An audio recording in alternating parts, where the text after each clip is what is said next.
প্রধান উপদেষ্টার সঙ্গে বৈঠকে উপদেষ্টা পরিষদ পুনর্গঠনে দাবি জানিয়েছে বিএনপি। পাশাপাশি নির্বাচন সংক্রান্ত সংস্কার শেষে এ বছরের ডিসেম্বরের মধ্যে নির্বাচন দেওয়ার দাবি জানানো হয় দলটির পক্ষ থেকে। নির্বাচন যত বিলম্ব হবে ততই স্বৈরাচার ফিরে আসার শঙ্কা তৈরি হবে মন্তব্য করে বিএনপি স্থায়ী কমিটির সদস্য ডক্টর খন্দকার মোশাররফ হোসেন বলেছেন, জাতীয় নির্বাচন অনুষ্ঠানের জন্য দ্রুত রোডম্যাপ ঘোষণা করতে হবে আর সংস্কার চলমান থাকবে।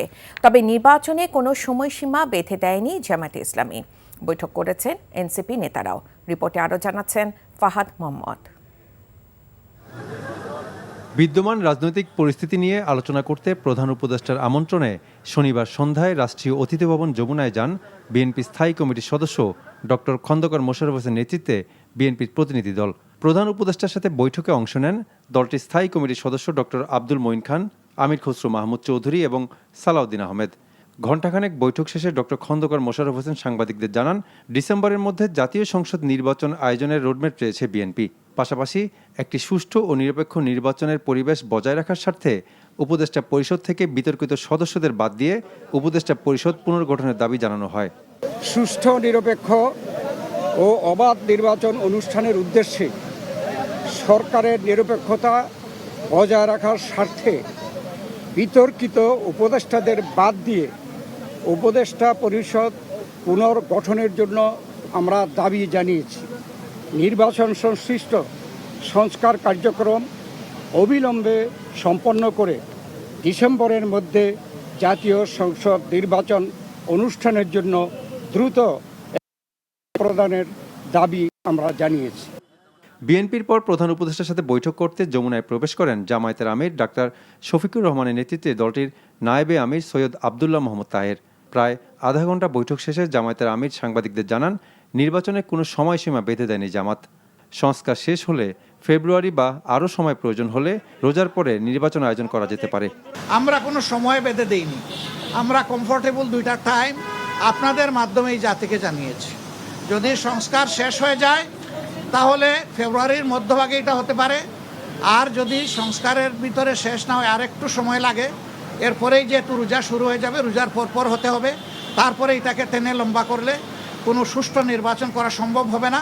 আমাদের দেশের আবহাওয়া এটা এলাও করবে না। তারা যারা পদত্যাগ চেয়েছেন এই ব্যাপারে তারাই ব্যাখ্যা ভালো দেবেন। আমরা কারোই কোনো পদত্যাগ চাইনি। জামায়াতে ইসলামের পর প্রধান উপদেষ্টার সাথে বৈঠকে বসেন জাতীয় নাগরিক পার্টি এনসিপি। নির্বাচন কমিশন পুনর্গঠন করে দ্রুত স্থানীয় নির্বাচনের দাবি জানানো হয় এনসিপির পক্ষ থেকে। পাশাপাশি গণ অভ্যুত্থানের প্রতিনিধি হিসেবে যারা উপদেষ্টা হয়েছেন তাদের নিয়ে সমালোচনা এবং অপমানের নিন্দা জানায় এনসিপি। ইলেকশন কমিশনের উপর আস্থা রাখতে পারছি না রাজনৈতিক দল হিসেবে। সেই ইলেকশন কমিশন পুনর্গঠন করে যাতে স্থানীয় সরকার নির্বাচনের দ্রুত আয়োজন করা হয়, এর ফলে নাগরিক সেবা যেই দুর্ভোগটি হচ্ছে, নাগরিক সেবা পাচ্ছে না জনগণ, সেটি নিশ্চিত করা সম্ভব হবে। জুলাই মাসের মধ্যেই জুলাই সনদ আসবে এরকমটা আশ্বস্ত আমাদেরকে করা হয়েছে। আমরা বলেছি যে বিচারটাও কবে শেষ হবে, কোন প্রক্রিয়া আগাবে, এবং নির্বাচন যেটা জানুয়ারি থেকে ডিসেম্বর থেকে জুনের মধ্যে হওয়ার কথা, সেটারও একটা সুনির্দিষ্ট পরিকল্পনা যাতে সরকারের পক্ষ থেকে ঘোষণা করে। তিনটি রাজনৈতিক দলের সাথে বৈঠক শেষে প্রধান উপদেষ্টার প্রেস সচিব শফিকুল আলম সাংবাদিকদের জানান, বিচার প্রক্রিয়া এই মাসেই শুরু হবে বলে আশা করেন প্রধান উপদেষ্টা। প্রফেসর ইউনূস বিএনপির ওই মিটিংয়েই বলেছেন যে ইলেকশন উনি ডিসেম্বর থেকে জুনের মধ্যে করবেন। উনি বলেছেন যে উনি জুন 30 কাট অফ টাইম, এর ওই পারে যাবে না। Fahad Mohammad, NTV news, Dhaka. রাষ্ট্রীয় অতিথি ভবন যমুনায় আছেন আমাদের স্পেশাল করেসপন্ডেন্ট মুকসিমুল আহসান। সরাসরি যাচ্ছি তার কাছে। মুকসিমুল, বৈঠকের আর কি তথ্য আছে আপনার কাছে? রাইকা, বৈঠকের আর তথ্য বলতে তিনটি রাজনৈতিক দল আজকে সন্ধ্যা থেকে, অর্থাৎ 7:30, 8টা এবং 8:30, এই তিনটি পরপর বৈঠক হয়েছে এবং এই বৈঠকের পর তিনটি দলের পক্ষ থেকে ব্রিফিং করা হয়েছে এবং সেই তিনটি দলের বৈঠক এবং সেই তিনটি দলের ব্রিফিং নিয়েই মূলত আমরা এতক্ষণ সংবাদটি দেখছিলাম।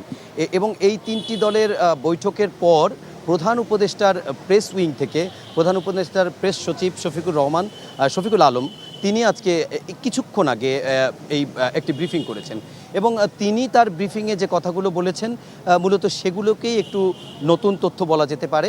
প্রধান উপদেষ্টার প্রেস সেক্রেটারি প্রথমত বলেছেন যে প্রধান উপদেষ্টার সঙ্গে তিনটি রাজনৈতিক দলের বৈঠকই অত্যন্ত সৌহার্দ্যপূর্ণ পরিবেশে হয়েছে এবং তিনি বলেছেন অত্যন্ত সৌহার্দ্যপূর্ণ পরিবেশে তিনটি দলের সঙ্গেই বৈঠক হয়েছে এবং তিনটি দলই অন্তর্বর্তীকালীন সরকারের প্রধান উপদেষ্টা ডক্টর মোহাম্মদ ইউনূসকে অকুণ্ঠ সমর্থন দিয়েছেন, এটি একটি বলেছেন। এবং তিনি বলেছেন বিএনপি চায় ডিসেম্বরের মধ্যে নির্বাচনের একটি রোডম্যাপ দেওয়ার, কিন্তু জামাত ইসলামী এবং এনসিপি তারা মনে করে যে নির্বাচনের রোডম্যাপ দেওয়ার মতো এখনও লেভেল প্লেয়িং ফিল্ড তৈরি হয়নি, যে কারণে এই দুইটি দলের দাবি আগে নির্বাচনের লেভেল প্লেয়িং ফিল্ড বা সমতল ভূমি তৈরি করে তারপরে নির্বাচন প্রক্রিয়ার অংশ নেওয়ার জন্য। এবং জামাত আরেকটি বিষয় স্পষ্ট করেছেন যে রোজার আগে নির্বাচন দেওয়া অর্থাৎ ফেব্রুয়ারিতে, এবং সেটি যদি সম্ভব না হয় তাহলে রোজার পরপরই ঈদের পরপরই নির্বাচন দেওয়া।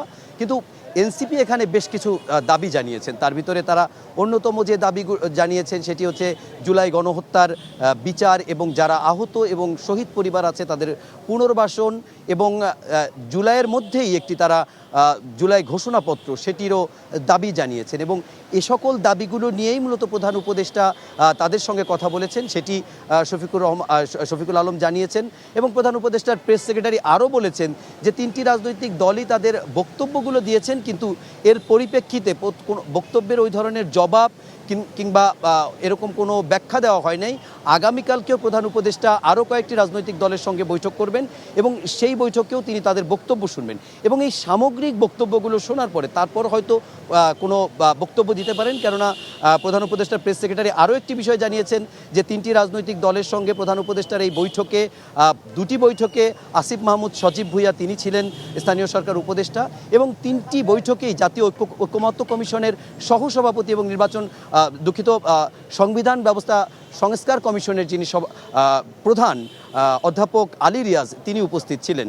এবং প্রধান উপদেষ্টা তাদের বক্তব্য যেমন শুনেছেন, মাঝে মাঝে তিনি নিজেও বক্তব্য দিয়েছেন, তবে সামগ্রিকভাবে তিনি কোনো বক্তব্যের বিরোধিতা কিংবা কোনো বক্তব্যের সপক্ষে কথা এগুলো তিনি বলেনি।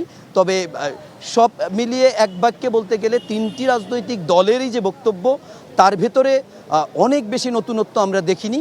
শুধু একটি বিষয়ে সবাই মোটামুটি বলেছেন, অন্তর্বর্তীকালীন সরকারের প্রধান উপদেষ্টা অধ্যাপক ডক্টর মোহাম্মদ ইউনূসের পদত্যাগ তারা কেউ চান না, তার প্রতি তার অকুণ্ঠ সমর্থন আছে এবং একটি নির্বাচন সংস্কার এবং বিচার এই প্রক্রিয়াগুলোর মধ্য দিয়ে তিনি বিচার সংস্কার এবং তারপরে নির্বাচন দেওয়ার মধ্য দিয়ে একটি শান্তিপূর্ণ ক্ষমতার পট পরিবর্তনের বা ক্ষমতা হস্তান্তরের এই ধরনের বক্তব্য এসেছে।